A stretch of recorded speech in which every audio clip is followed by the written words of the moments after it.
दुरूद पाक पढ़िए अल्लाहुम्मा सल्ली अला सय्यदना व मौलाना मुहम्मद व बारिक व सल्लिम सलातु व सलाम अलैका या रसूल अल्लाह सल्लल्लाहु तआला अलैहि वसल्लम।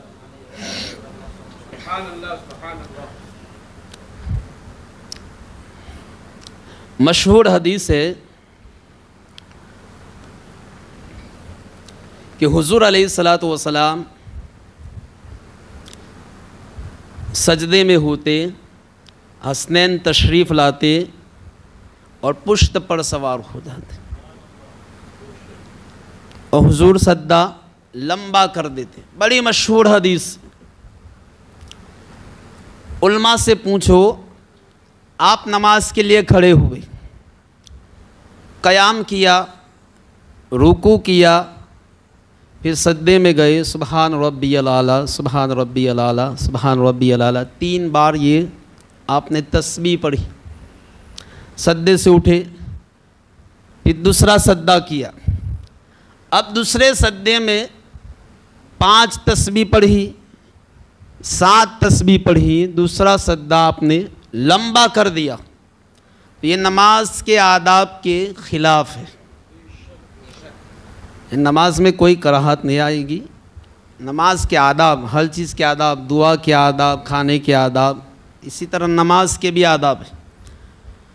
तो पहला सद्दा छोटा हो, दूसरा सद्दा लंबा हो, तो ये नमाज के आदाब के ख़िलाफ़ है।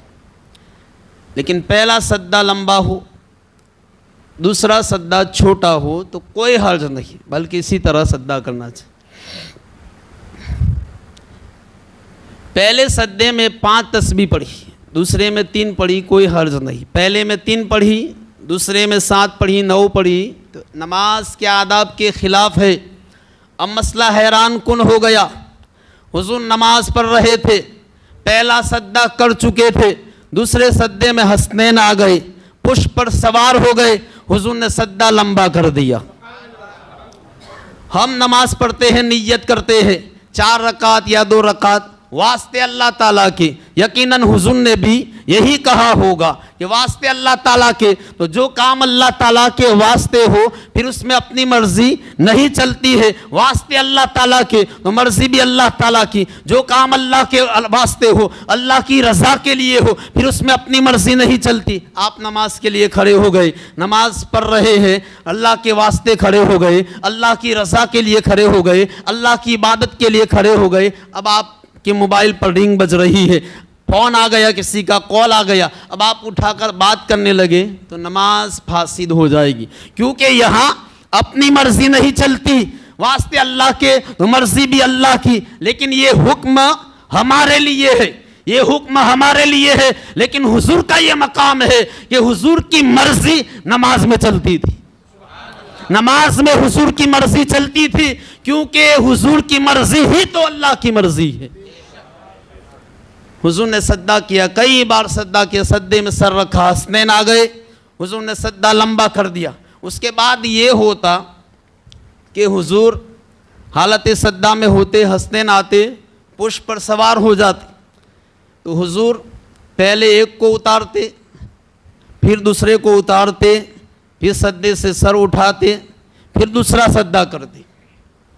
उल्मा से पूछो, अगर हम किसी को यूँ हालत नमाज में किसी बच्चे को उतारे तो नमाज होगी कि नहीं? उल्मा कहेंगे नहीं होगी, क्योंकि अमल कसीर है। अमल कसीर किसको कहते हैं? इसमें कई अक़वाल फ़ुक़हा के हैं। एक ही रुकन में आप क़याम में है, 3 बार इस तरह खुजाया तो ये अमल कसीर है, फिर से नमाज वाजिबुल इयादा हो जाती है, नमाज नहीं होती है। और अमल कसीर की एक तारीफ़ ये है कि दूर से देखने वाले को यकीन हो जाए कि ये काम करने वाला नमाज नहीं पढ़ रहा।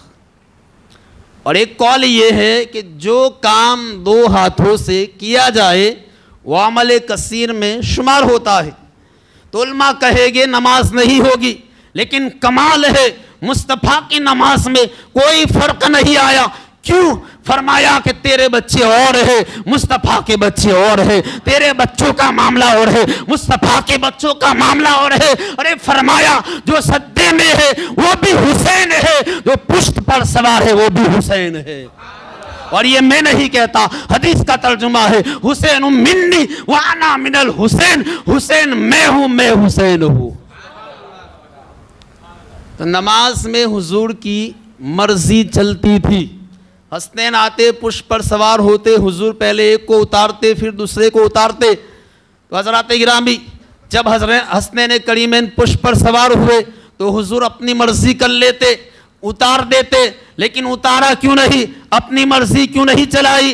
तो अल्लाह ताला ने जिब्राइल को भेज दिया। जिब्राइल आ गए, अर्ज किया या रसूल अल्लाह, जब तक हसनैन खुद उतर कर ना जाए उस वक्त तक सद्दे से सर नहीं उठाना।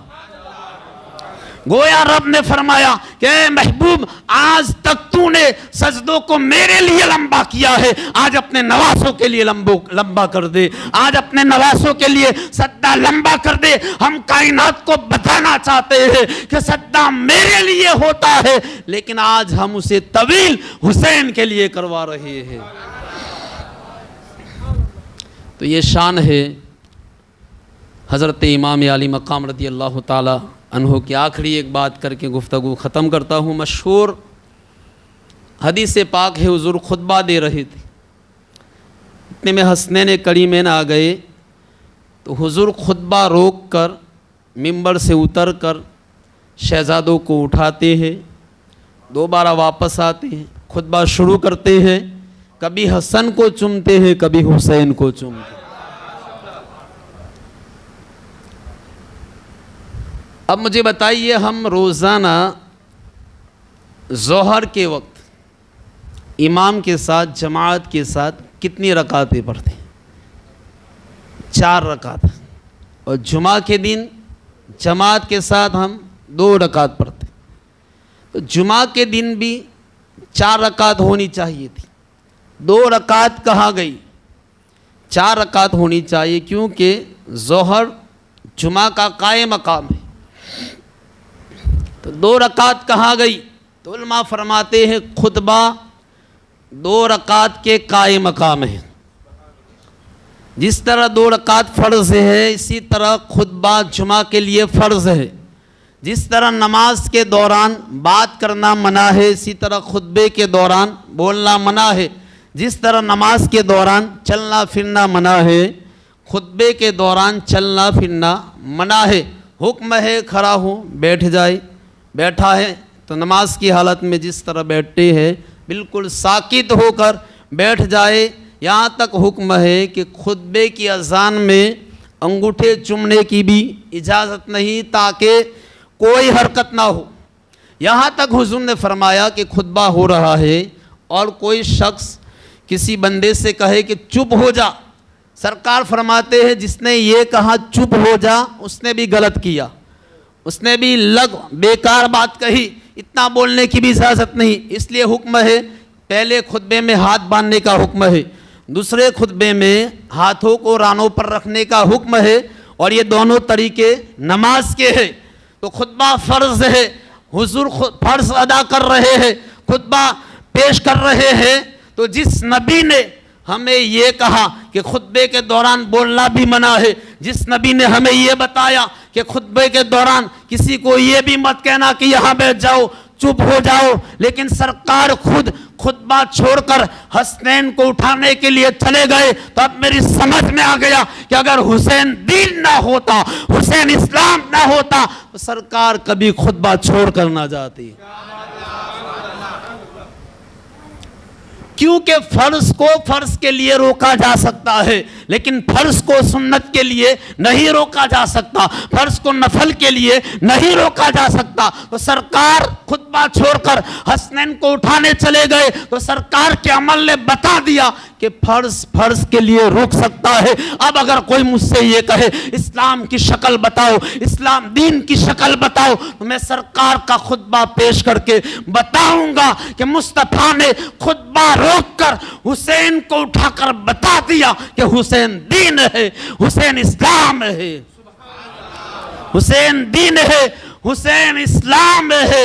यही वजह है कि करबला में अजानें दोनों तरफ थी, नमाजें दोनों तरफ थी, सद्दे दोनों तरफ थे, तिलावतें दोनों तरफ थी।